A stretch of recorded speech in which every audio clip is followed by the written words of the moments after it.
Assalamualaikum warahmatullahi wabarakatuh. Saya Sela Hamidah, NPM 201304059 dari Program Studi Pendidikan Biologi Fakultas Keguruan dan Ilmu Pendidikan Universitas Lampung Angkatan 2020. Pada video kali ini saya akan membacakan materi mengenai bioteknologi. Definisi bioteknologi. Bioteknologi berasal dari istilah Latin yaitu bio yang artinya hidup, teknos, teknologi atau penerapan, dan logos yang artinya ilmu. Jadi, bioteknologi adalah ilmu yang menerapkan prinsip-prinsip biologi atau pemanfaatan prinsip-prinsip dan kerekayasaan terhadap organisme, sistem atau proses biologi untuk menghasilkan atau meningkatkan potensi organisme maupun menghasilkan produk dan jasa bagi kepentingan hidup manusia.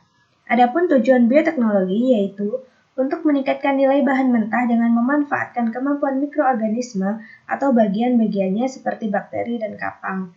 Selain itu juga, bioteknologi memanfaatkan sel tumbuhan dan hewan yang dibiarkan sebagai bahan dasar berbagai proses industri. Ilmu-ilmu dalam bioteknologi yang pertama ada mikrobiologi, yaitu cabang biologi yang mempelajari tentang mikroba atau jasad renik. Pengetahuan sifat-sifat dan struktur mikroba mendukung kemajuan bioteknologi. Yang kedua ada genetika, yaitu cabang biologi yang mempelajari pewarisan sifat-sifat genetik makhluk hidup dari satu generasi ke generasi berikutnya. Pemahaman mengenai bentuk dan karakteristik materi pewaris sifat yaitu DNA atau gen akan membantu percepatan kemajuan bioteknologi. Yang ketiga ada biologi sel, yaitu cabang biologi yang mempelajari tentang sel. Pengetahuan mengenai sifat-sifat dan struktur sel akan mendukung aplikasi bioteknologi. Yang keempat ada biokimia, yaitu cabang ilmu kimia yang mempelajari makhluk hidup dari aspek kimianya. Selanjutnya yaitu mengenai jenis-jenis bioteknologi. Yang pertama ada bioteknologi konvensional atau tradisional, yaitu teknologi yang memanfaatkan mikroba sebagai agen, proses biokimia dan genetika secara alami. Bioteknologi konvensional menggunakan alat-alat dan metode yang lebih sederhana sehingga biaya yang dibutuhkan lebih murah. Namun, karena metode yang digunakannya lebih sederhana, maka proses untuk menghasilkan individu baru dengan sifat unggul membutuhkan waktu yang lebih lama. Contohnya seperti proses domestikasi tanaman dan hewan yang terjadi sejak zaman revolusi pertanian. Contoh lain dari proses bioteknologi konvensional ini adalah fermentasi. Yang kedua ada bioteknologi modern, yaitu teknologi yang sangat berkaitan dengan proses rekayasa genetika dan transfer materi genetik antar organisme. Oleh karena itu, biaya yang digunakannya pun lebih mahal dengan metode yang lebih rumit. Namun, karena menggunakan proses rekayasa genetika, maka dapat dihasilkan sifat unggul pada individu hasil bioteknologi dengan lebih mudah dan terkontrol. Terapi gen dan antibodi monoklonal merupakan contoh hasil bioteknologi modern.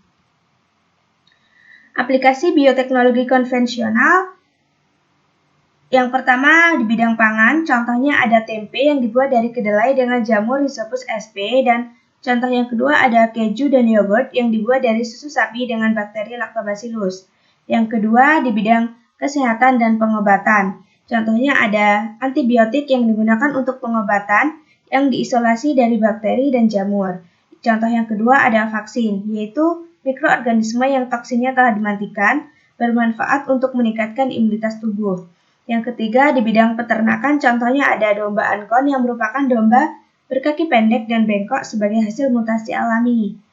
Contoh yang keempat, di bidang pertanian, contohnya ada hidroponik. Hidroponik sendiri merupakan cara bercocok tanam tanpa menggunakan tanah sebagai tempat menanam tanamannya. Selanjutnya, aplikasi bioteknologi modern. Yang pertama di bidang pangan, contohnya ada buah tomat hasil manipulasi genetik sehingga tahan lama, tidak cepat matang, serta tidak cepat membusuk. Yang kedua di bidang peternakan, contohnya ada pembelahan embrio secara fisik yang mampu menghasilkan kembar identik pada domba dan sapi. Contoh yang kedua ada ternak unggul hasil manipulasi genetik, contohnya unggul pada daging dan susunya. Yang ketiga di bidang kesehatan dan pengobatan, contohnya ada hormon pertumbuhan somatotropin yang dihasilkan oleh Escherichia coli.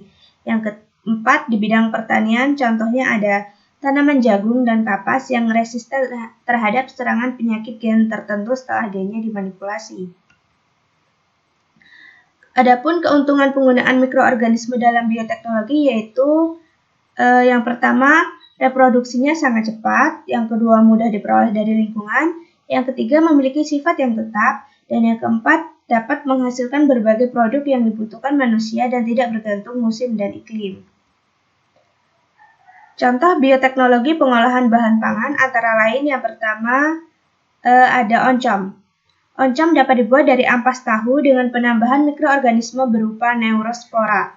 Yang kedua ada roti yang dibuat dari biji-bijian serealia dalam bentuk tepung dengan penambahan hamir Saccharomyces cerevisiae. Yang ketiga ada keju dan yogurt yang dibuat dari susu dengan penambahan bakteri asam laktat, Lactobacillus bulgaricus dan Streptococcus spermophyllus. Yang keempat ada mentega. Mentega dibuat dari bahan dasar susu dengan penambahan Streptococcus lactis dan Leuconostoc cremoris. Yang kelima ada protein sel tunggal, yaitu makanan kaya protein yang berasal dari mikroorganisme. Contoh mikroorganisme dari protein sel tunggal yaitu ada jamur, Fusarium graminearum, dan Chlorella. Selanjutnya, bioteknologi di bidang kedokteran terdapat dua. Yang pertama yaitu antibodi monoklonal, yaitu antibodi yang diperoleh dari suatu sumber tunggal atau sel klona yang hanya mengenali suatu antigen yang digunakan untuk pengobatan kanker. Yang keduanya ada pembuatan insulin. Insulin adalah protein yang bertugas mengontrol metabolisme gula dalam tubuh manusia. Bioteknologi di bidang pertanian juga terdapat dua. Yang pertama ada kultur jaringan tumbuhan, yaitu bentuk perbanyakan tumbuhan secara vegetatif dengan memanipulasi jaringan somatik atau jaringan tubuh tumbuhan di dalam kultur aseptik atau bebas kuman dengan lingkungan terkontrol. Yang kedua ada bioteknologi rekayasa genetika, yaitu suatu kumpulan teknik-teknik eksperimental yang memungkinkan peneliti untuk mengisolasi, mengidentifikasi, dan melipat gandakan suatu fragmen DNA dalam bentuk murninya. Yang terakhir yaitu ada dampak negatif dari bioteknologi. Yang pertama ada alergi. Gen asing yang disisipkan pada organisme yang menjadi makanan manusia dapat menyebabkan alergi terhadap individu tertentu. Untuk mencegahnya, perlu dilakukan penguncian dalam jangka panjang dan memberikan label pada produk yang merupakan hasil dari rekayasa bioteknologi sehingga konsumen akan lebih waspada. Yang kedua yaitu hilangnya plasma nutfah. Penggunaan tanaman dan hewan yang bersifat unggul dari hasil rekayasa genetik mengancam variasi dari makhluk hidup tersebut. Hal ini dapat diatasi dengan melakukan pemeliharaan hewan dan tumbuhan di suatu situs konservasi tertentu. Yang ketiga yaitu rusaknya ekosistem. Penggunaan hasil rekayasa genetik dapat menyebabkan organisme tertentu dalam ekosistem mati. Mungkin cukup itu saja yang dapat saya sampaikan. Apabila terdapat kesalahan, saya mohon maaf. Saya akhiri. Wassalamualaikum warahmatullahi wabarakatuh.